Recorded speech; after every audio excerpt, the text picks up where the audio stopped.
Assalamualaikum warahmatullahi wabarakatuh. Apa kabar teman-teman semua? Kembali lagi di channel Robi Awaludin dan di segmen Podcast Bisa, berbagi inspirasi untuk generasi berprestasi.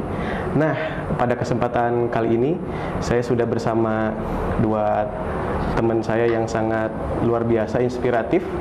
Lahir dari dua latar belakang yang berbeda namun memiliki satu visi dan mimpi yang sama, yaitu untuk membuat Indonesia lebih baik di masa depan.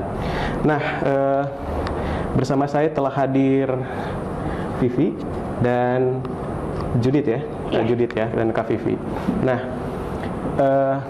kedua teman saya ini berprestasi dalam bidangnya masing-masing dan saat ini telah mendapatkan beasiswa ke negara tujuannya masing-masing, khususnya untuk beasiswa S2. Nah, kita akan ngobrol lebih lanjut dengan kedua teman kita. Mudah-mudahan teman-teman bisa mendapatkan ilmu dan hikmah dalam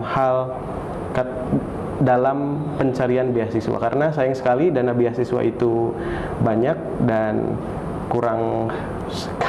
karena sayang sekali dana beasiswa itu banyak ya, dana abadi di LPDP itu, namun teman-teman di daerah banyak juga yang belum tahu akses informasi dan cara untuk mendapatkannya.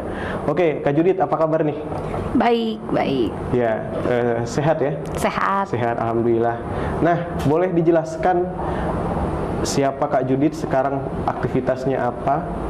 Oke, halo teman-teman semuanya. Nama saya Judith dan saat ini aktivitasnya sedang persiapan untuk lanjut S2 tahun depan di Korea. Dan saat ini juga selain sibuk belajar juga sibuk persiapan, saya juga aktif di dua non-profit organisasi di Bandung. Dan juga punya small business juga untuk membuat art and craft untuk anak-anak. Oke. Di samping Kak Judith dan di tengah-tengah kita ada Kak Vivi. Boleh perkenalan juga Kak Vivi, asal dari mana, aktivitas yang terakhir sekarang lagi dikerjain apa nih? Oke, halo teman-teman. Nama saya Vivi Silmi Kava, biasa dipanggil Vivi. Terus asalnya dari Garut. Kegiatan saat ini sama dengan Kak Judith, kurang lebih persiapan untuk kuliah tahun depan, insya Allah, untuk S2-nya. Terus selain itu masih aktif di komunitas, ya di komunitas kampus sih sebetulnya gitu. Berfokus ke di Salman. Fokus ke komunitas intelektual muda gitu.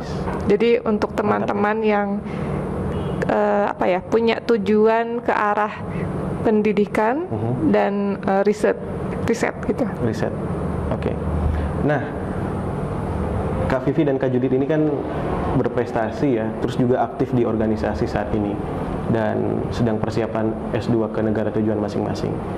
Boleh diceritain nggak bagaimana orang tua teman-teman nih mendidik teman-teman dari mungkin sejak kecil sampai saat ini sehingga teman-teman ini berprestasi dan tidak melupakan sisi lain dari kehidupan, ya berorganisasi juga, bersosialisasi juga gitu. Nilai-nilai apa yang dianut oleh keluarga teman-teman yang sampai saat ini dipegang, mulai dari masa pengasuhan kecil, SD, SMP, SMA sampai mungkin kuliah? Kak Judith dulu silakan. Oke, kalau orang tua saya sendiri sebenarnya lebih yang nggak memaksa anak gitu. Jadi mereka kenali dulu talenta saya apa dari kecil, saya sukanya apa. Setelah itu memberikan jalan gitu ya. Mungkin dikasih les atau dikasih kursus tambahan gitu. Dari kecil sendiri saya sukanya seni sebenarnya. Seni, pendidikan tetap jalan, cuman nggak yang pinter banget gitu, enggak, tapi tetap usahain ranking karena waktu itu papa saya itu kerja di sekolah gitu. Jadi intinya kalau malu-maluin papa tuh gimana ya, kayak malu aja gitu keluarga gitu. Jadi saya sebisa mungkin tetap ranking 10 besar gitu dari SD sampai SMA. Kebetulan saya SD sampai SMA tuh di satu institusi yang sama gitu. Di SMA, SD, Yahya di Bandung ada namanya. Ya, gitu. Di Cimbulit? Bukan, di Jalan Riau. Oke, ya, gitu. Riau. Jadi di situ saya SD dari playgroup sampai SMA. Jadi saya tuh pikirannya, oke, saya harus membanggakan papa karena papa udah kerja di situ. dan saya juga mau memberikan yang terbaik gitu. Nah dari kecil saya nyanyi banyaknya Pak Robi, jadi Nyanyi ya? nyanyi udah ikut lomba karaoke, lomba nyanyi solo tuh dari kecil, sampai pernah perwakilan juga Jawa Barat ke Medan gitu. Dan ya itu banyak pasang surutnya, kalah, menang, sering nangis gitu, sering juga nggak mau nyanyi lagi gitu karena capek sebenarnya kan dari kecil udah sering nyanyi. Setiap minggu tuh pasti aja ada kegiatan nyanyi gitu, capek sebenarnya. Tapi ya justru itu yang akhirnya membentuk saya dan mimpi saya juga gitu untuk terus berkarya dan bukan cuma di nyanyi doang, tapi ternyata sekarang malah jadi pendidikan dan untuk bersosialisasi dan untuk membantu orang lain juga gitu. Oke. Lanjut nih, Kak Vivi, bagaimana orang tua Kak Vivi membangun model pengajaran dan penumbuh kembangan anak sehingga bisa mendapatkan value sampai sekarang ini? Kalau misalnya orang, kebetulan saya tuh anak pertama, jadi mungkin bisa jadi mereka tuh ya coba-coba gitu. Berapa bersaudara? 4. Oke. Nah, pertama ya? Paling pertama, jadi pasti ya mereka maksudnya belum ada pengalaman ngajarin atau mendidik anak sebelumnya gitu ya.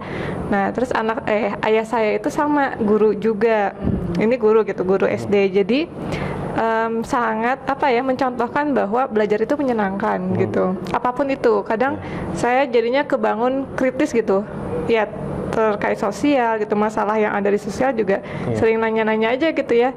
Nah termasuk jadinya karena saya banyak nanya, akhirnya banyak diajarin gitu. Jadi selain belajar sama ayah di sekolah, tapi belajar juga di rumah. Tapi itu bukan karena paksaan, karena emang menyenangkan gitu. Jadinya jadi nggak dipaksa harus belajar, nggak pernah sampai gitu ya? Nggak pernah. Jadi seru aja gitu. Terus ya bisa dibilang sih saya akademik banget gitu, karena suka belajar itu ya. Suka belajar, terus kompetisi juga mungkin gitu ya. Maksudnya selalu ingin memberikan yang terbaik lah istilahnya gitu. Terus ya itu terus berlangsung sih, maksudnya nggak pernah ranking di bawah 3 gitu ya. Selama dari SD sampai SMA. Iya, keren ya. Gitu. Nah itu karena tadi hobi gitu ya. Lebih ke ya menyenangkan aja gitu, karena kan seneng ketika tahu hal yang baru gitu. Oh ternyata kayak gini atau kayak gitu-gitu. Dan seneng men-challenge diri sendiri juga mungkin ya? Ya, lebih ke kalau ada yang nggak tahu tuh apa sih gitu, jadinya mencari tahu lebih lanjut gitu. Nah itu dia hal yang penting untuk terus selalu diinternalisasi adalah terus selalu mencari tahu ya, atau curiosity. Bukan tahu Sumedang ya, tapi pengetahuan itu sendiri. Bukan tahu bulat juga. Nah, pengalaman kompetisi apa nih yang paling berkesan selama SD, SMP, SMA mungkin? Waktu sebenarnya waktu SMA itu lebih ke kalau menangnya itu lebih banyak tingkat kabupaten gitu. Nah, Olimpiade atau apa? Olimpiade cerdas cermat gitu. Kebanyakan sih enaknya yang tim ya. Karena kan enaknya jadi ada temen yang saling support. Kadang kalau sendiri tuh ngerasa bisa nggak ya gitu, malah jadi belajarnya juga nggak terlalu semangat gitu, bisa kayak gitu. Terus fokusnya dulu di kimia juga sih. Kimia akhirnya ya pilih farmasi karena orang tua sebetulnya lebih ke menyarankan di bidang kesehatan aja gitu, biar bisa bantu banyak orang gitu. Lebih ke iya gitulah, intinya bisa nyembuhin banyak orang. Nah terus tapi karena saya agak risky sama darah gitu ya, agak takut, jadinya milihlah farmasi yang berkaitan kuat sama kimia. Gitu. Terus tadi apa yang lupa? Apa tadi? Masih kan? Nanti ada di Vivi, nanti notice kalau itu nggak bunyi. Oh ya, paling belum mau jawab lagi kan? Iya, mau lanjutin yang tadi. Action. Yang paling berkesan itu mungkin saat kuliah ya. Saat kuliah saya ikut PKM yang dari PIMNAS itu, program kreativitas. Tapi walaupun nggak nyampe PIMNAS sih gitu. Tapi itu enaknya karena ya kita bisa berkreasi untuk meneliti. PKMP berarti ya? Iya, PKMP waktu itu. Terus tahun selain berapa? itu tahun 2000 saat COVID. 2020. Iya.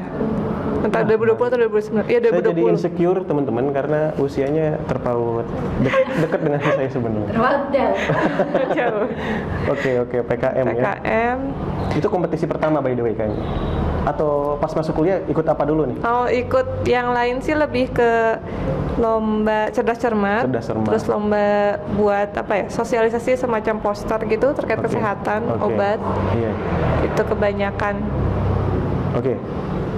Dan Kak Judit gimana nih Kak? Prestasi atau aktivitas yang paling menarik nih selama sekolah gitu? Selama sekolah itu sebenarnya itu banyak lomba nyanyi kan ya Pak, dari kecil, lomba karaoke, terus sempat juga sebenarnya yang berhubungan dengan seni yang lain, lomba mading, lomba gambar itu juga beberapa kali juara juga.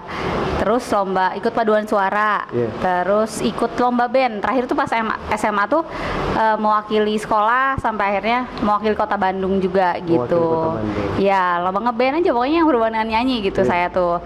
Karena kalau di akademik sebenarnya nggak yang pinter banget gitu kayak Vivi kan tadi sampai olimpiade dan lain-lain. Kalau saya nggak sih gitu. Tapi lebih ke seninya gitu, lebih ke seni banyaknya. Berkomunitas juga nyanyi, paduan suara, ngeband gitu. Pokoknya itu aja. Pulang sekolah ngeband, tapi ikut OSIS juga sih waktu OSIS dulu. juga? Iya, dari SMP sampai SMA tuh OSIS juga Aktif ya? gitu, aktif gitu. Jadi di band itu sebagai penyanyinya ya? Bukan, sebagai tuan kabel, Pak. Oh, sama kalau saya Kabelis. sebagai sticknya. Iya, baik. Nggak, tentu saja pakai vokalis, Pak. Oke, Mungkin mau siap. dicoba nanti aja Boleh. ya. Dangdut bisa ya? Dangdut bisa, mau segala genre bisa. Oke, siap. Nah, masuk ke kuliah, terus teman-teman menjalani tentunya aktivitas akademik yang baru banget dibandingkan dengan sekolah ya. Hal berkesan apa yang teman-teman dapatkan selama kuliah tuh, khususnya S1?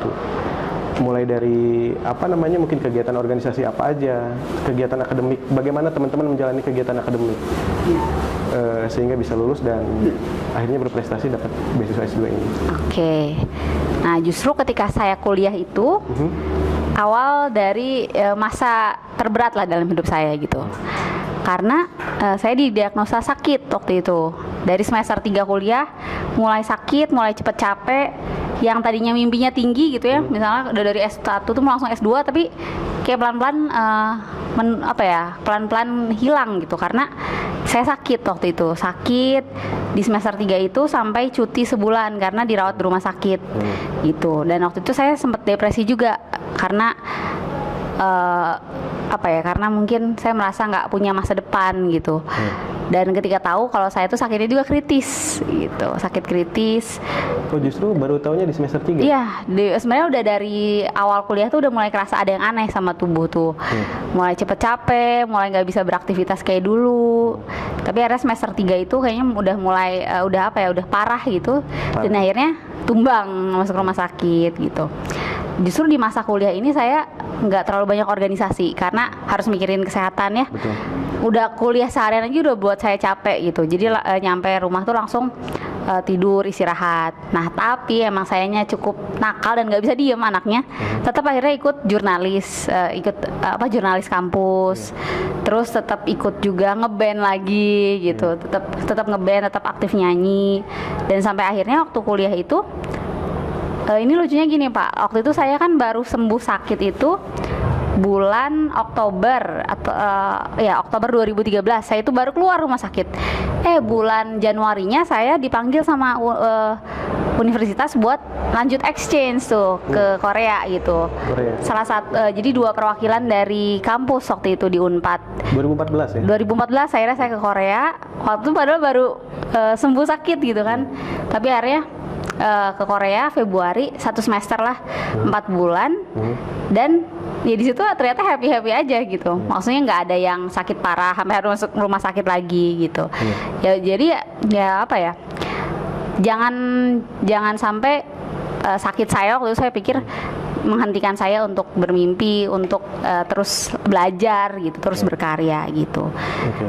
Dan itu pengalaman pertama mungkin ke? Iya, benar, pengalaman pertama ke luar negeri, jauh dari orang tua, langsung lumayan lama gitu ya, 4 bulan gitu. Gratis juga ya? Gratis juga, dibayarin. Waktu itu dapat beasiswa dari kampusnya gitu. Jadi saya nggak terlalu berorganisasi karena sakit itu Pak. Bahkan saya kuliah juga sampai 6 tahun waktu itu karena pas mau skripsi aja saya sakit gitu, skripsi sakit, jadi 1,5 tahun tuh saya diemin skripsi saya, padahal udah ngumpulin data, udah istilahnya tinggal disusun semua, sakit 1,5 tahun berbaring di kasur, bahkan nggak bisa jalan gitu, nggak bisa makan pun nggak bisa sendiri gitu, setahun tuh berbaring di kasur gitu. Ya, jadi setiap orang punya ujiannya masing-masing ya. Dan orang yang luar biasa itu adalah yang bagaimana dia bisa keluar dari ujian itu dan ngambil hikmahnya mungkin gitu ya.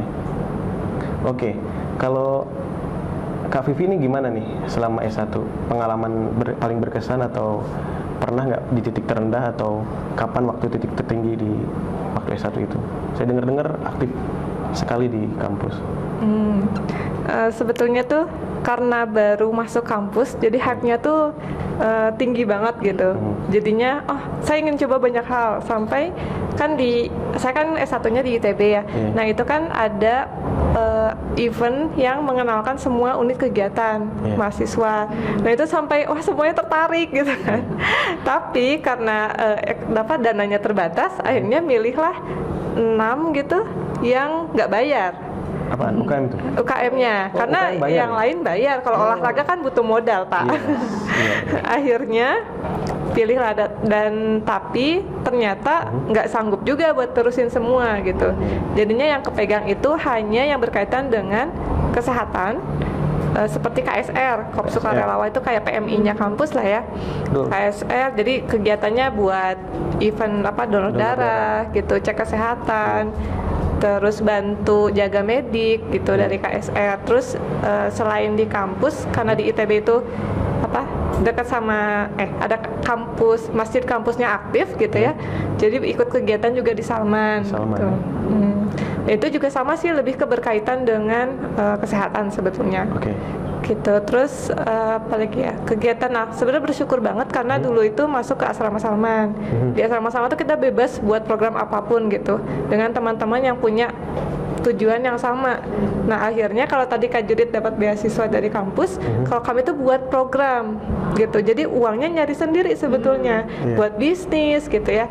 Dan itu teman-teman kampus aku yang lain yang nggak ikutan itu nggak kebayang gitu kalau mereka sama teman-teman bisa membuat program itu gitu. Jadi kita ke luar negeri itu keluar uang sendiri, dalam artian kita nyari uangnya sendiri. Nyari uang sendiri.